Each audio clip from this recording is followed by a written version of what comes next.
안녕하십니까. 분석 전문가 강지영입니다. 오늘도 고구려에 대해서 설명을 드려볼까 하거든요.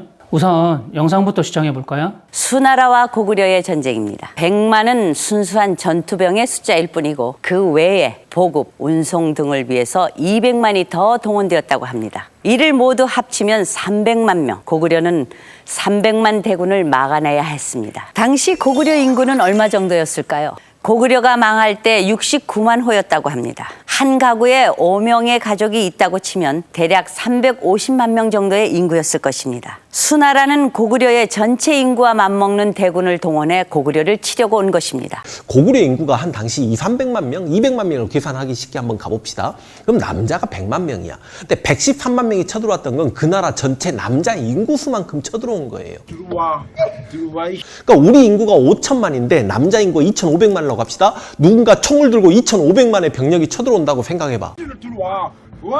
고구려의 인구수만큼 쳐들어왔다는 논리이고, 그래서 그 많은 대국을 소국인 고구려가 막아냈다, 그 논리인 것 같습니다. 고구려를 축소시키지 못해 안다라는 이유를 지금부터 제가 설명을 드릴 거거든요.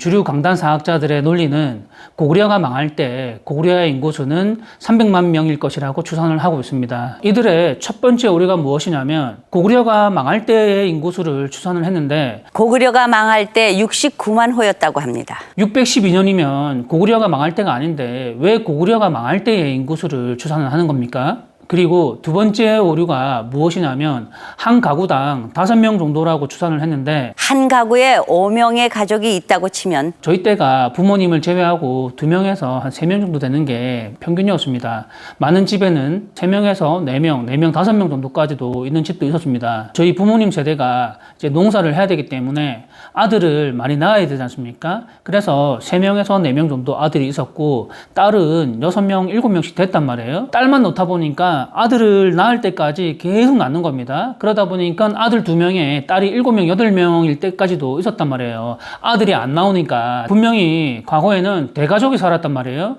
그렇다면 할아버지, 할머니는 어디로 간 거예요? 그리고 노인들은 전부 다 실버타운에 보내놓고 노인들에 대해서는 인구로 추산하지 않은 겁니까? 적당히들 하시오, 적당히들! 축소를 시키더라도 좀 적당히들 하자는 겁니다. 적당히들. 제가 저번 영상에서 수나라의 전투병력이 113만이라고 얘기를 했지 않습니까? 그러면 전투병력 113만을 요동성에서 막아낸 겁니다. 그런데 요동성에서 왜 300만 명을 막아냈다고 과대포장을 하는 겁니까? 고구려는 300만 대군을 막아내야 했습니다. 저는 보충병력을 포함해서 200만 명이거나 200만 명을 조금 넘거나 한 그 정도를 생각했거든요. 그런데 확인을 해보니까 주류 강단사학에 밀려가지고 힘이 없는 학자들의 논리가 200만 명에서 200만을 조금 넘는 그 정도 수준이었더라고요. 읽어보니까. 말 그대로 보충병력 8, 90만 명은 전투에 투입할 수 없는 그런 병력입니다. 식량을 나르는 수송대도 있을 것이고 텐트를 치거나 땅을 파고 강을 건널 때 목책 공사를 해야 되지 않습니까?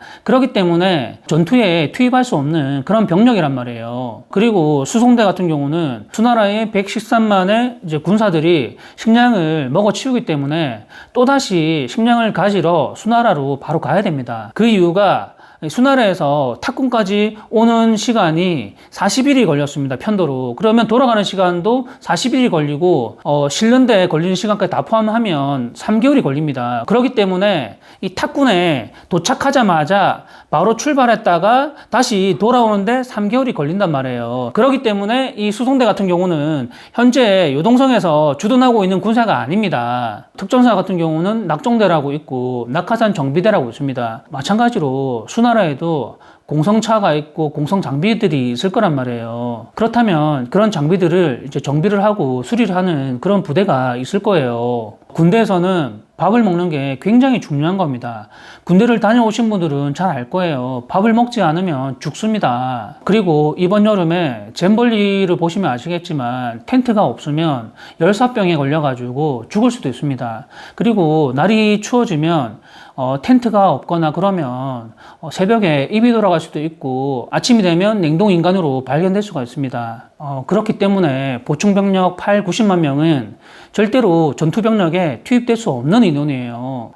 그런데 어떻게 해서 유동성이 300만 명을 막았다고 뻥튀기를 하는 겁니까? 이를 모두 합치면 300만 명. 고구려는 300만 대군을 막아내야 했습니다. 이런 식으로 고구려의 인구가 300만 명인데 남자의 인구 100만에서 150만의 인구를 가진 나라가 큰 대국의 300만 명의 그 군사를 물리쳤다라고 하는 그런 설정으로 우리 국민들에게 국뽕을 주입시키는 거 아닙니까? 그렇지 않나요? 지금 이런 설정이라면 피파 랭킹 96위인 베트남이 피파 랭킹 6위인 포르투갈을 상대로 이겼다라고 하는 그런 극적인 상황을 만들어가지고 최대한 부풀릴 거는 부풀리고 축소시킬 거는 축소시켜가지고 상황을 극대화하기 위한 전술이고 그런 합법 아닙니까?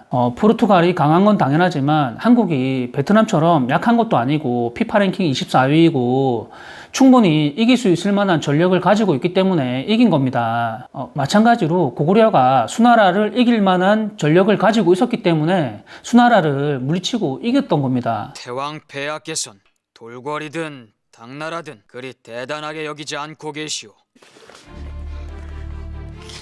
그것 보시오. 이놈들의 오만이 하늘을 찌르고 있질 않소. 어찌 계란으로 바위를 깬다고 하느냐. 당나라가 수십만 대군을 이끌고 추격해 왔을 때 어느 누구도 우리가 이긴다고 생각지 않았소. 허나 우린 천물령에서 당나라 토벌대를 전멸시키고 대승을 이뤄냈소이다. 그것이 계란으로 바위를 부순 것과 무엇이 다르겠소이까. 작지만 단단하게 이를 데 없는 돌멩이요.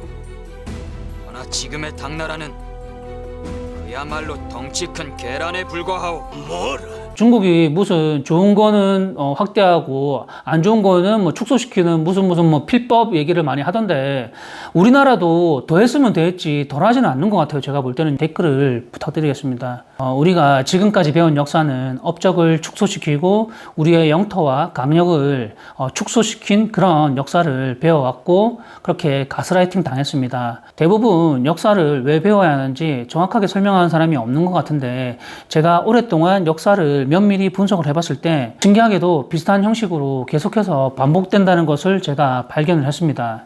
그게 무슨 말이냐면 지난 과거의 패턴을 분석하면 앞으로 일어날 일도 예측이 가능하다라는 그런 논리거든요. 저의 채널을 구독하시는 분들은 국뽕에 현혹되지 마시고요. 정확한 정보를 습득하기를 바랄 뿐입니다. 오늘도 시청해 주셔서 감사하고요. 다음에 또 뵙도록 하겠습니다.